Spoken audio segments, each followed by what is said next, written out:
Pemirsa, Clara Sinta mangkir dari sidang gugatan harta gono gini yang dilayangkan Denny Gustaf, mantan suami pertamanya. Clara Sinta disebut-sebut tak memberi kabar jika pada sidang kemarin siang itu ia tak bisa hadir. Akibat mangkirnya Clara Sinta, sidang ditunda pekan depan. Sedangkan Denny Gustaf merasa sangat kecewa, sebab keinginan Denny agar masalah ini cepat selesai malah makin panjang. Lantas, bukti apa yang sudah disiapkan Denny untuk mengalahkan Clara Sinta? Ya, kita sih udah siapin semua ya untuk hari ini, cuman karena nggak datang ya tunggulah. Itu saya lebih ke anak saya sih sebenarnya. Kalau nanti ya dilihat babysitternya atau pembantunya gitu, cuplikan ini tolong kasih tahu ke Kino. Isu beredar Clara Sinta sengaja mangkir lantaran ingin hartanya aman. Maklum, Denny menggugat harta gono gini sebesar 13 miliar rupiah atas Clara Sinta. Namun ketakutan Clara Sinta jika hartanya diambil Denny sepertinya tak beralasan. Sebab Denny yang ditemani tim kuasa hukumnya menegaskan jika niatnya menggugat harta gono gini bukan ingin mengambil hartanya, melainkan mengamankan hak milik anaknya yang dititipkan pada Clara Sinta bundanya setelah keduanya resmi bercerai pada Juni 2022. Jadi ini ya, mungkin masyarakat juga saya kembali ingatkan lagi ya, bahwa saya ini bukan mau ngambil harta gitu. Saya cuma mau ambil untuk anak saya, dititip entah itu di bank atau di mana gitu loh. Karena kita nggak tahu umur sampai kapan kan, gitu loh. Ya, saya nggak mau anak saya nanti gedenya tidak terjamin gitu aja.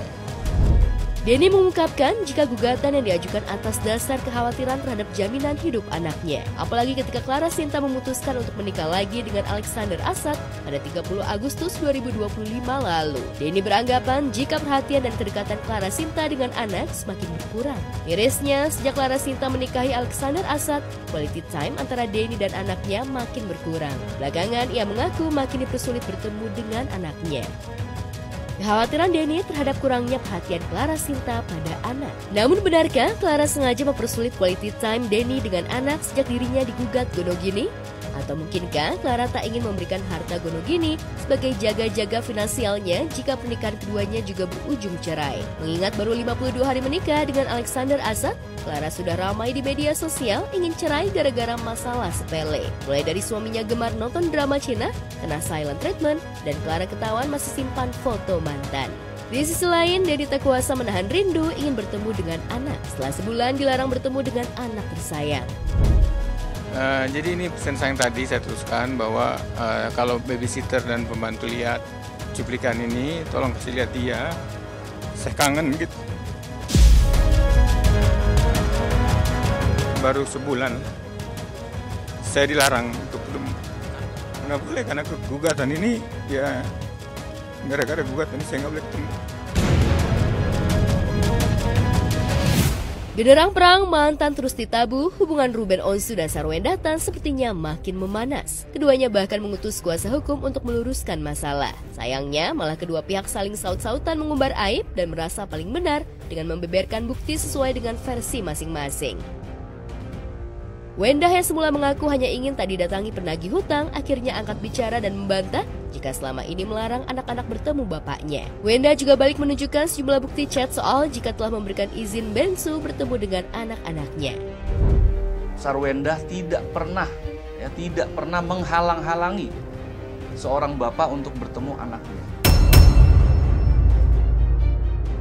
Tidak pernah. Coba buktikan satu saja chattingan klien kami yang ditulis bahwa klien kami tidak membolehkan bapaknya ketemu anaknya. Tidak pernah ada. Hanya bahwa ini ketemu neneknya, pas bersamaan dengan keinginan anaknya pengen main kemana, masa kita harus mendahului yang lain? Nah, ini parenting yang dilakukan Sarwenda. Jadi dia sangat mengetahui keinginan anaknya dan itu diikuti. Ya tinggal komunikasi. Saya pikir nanti bisa juga mungkin kalau ada kesempatan tanya dengan klien kami, itu tidak pernah terjadi yang disampaikan. Iya. Kan tinggal dibuktikan. Ada nggak dia bukti kapan ketemunya, di mana ketemunya? Kan harus jangan omong-omong. Nah, kalau kami bisa buktikan dan tunjukkan.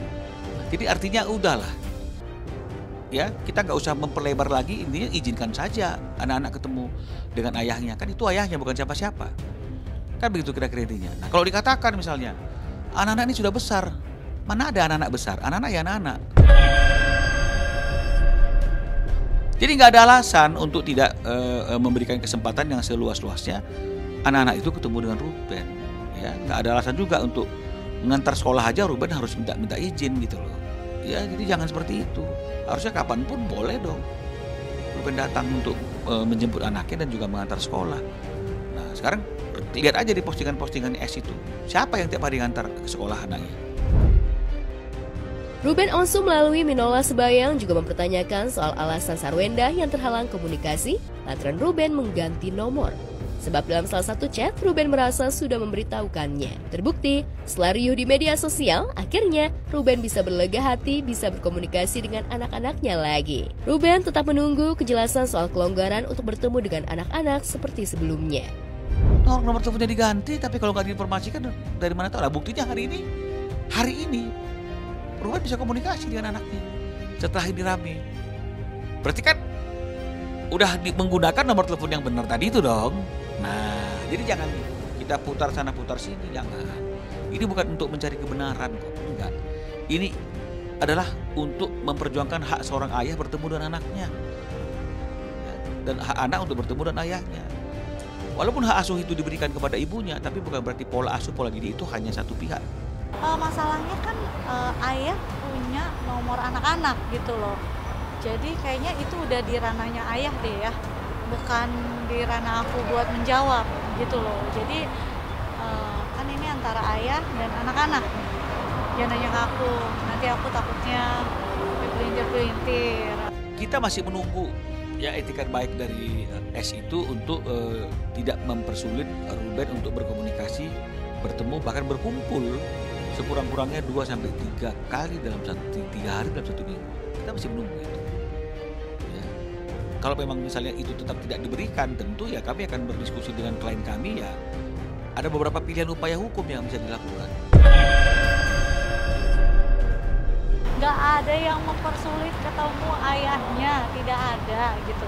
Anak-anak juga punya jadwal, ayah juga punya jadwal gitu.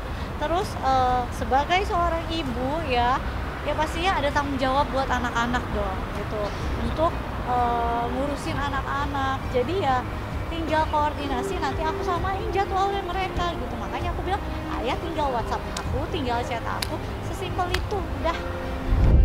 Sementara kuasa hukum masing-masing saling bela kliennya. Wenda memilih terbang ke Korea untuk kerja, sementara Bensu memilih merapatkan barisan ke orang-orang yang bisa menjaga istiqomahnya, setidaknya agar emosinya tak terpancing dan kesabarannya tetap aman. Lantas akankah Bensu bersedia menerima tawaran damai Wenda lewat pengacaranya? Bagi kita berarti dia orang dekat. Karena orang yang jauh itu mungkin nggak nyakitin ya, nggak lebih sakit lah setidaknya. Nah maka betul, yang menyakitin kita selalu datang daripada yang paling dekat dengan kita atau yang kita bagi hati ke dia. Islam tuh cuma memperbolehkan kita untuk dengar pada beberapa orang.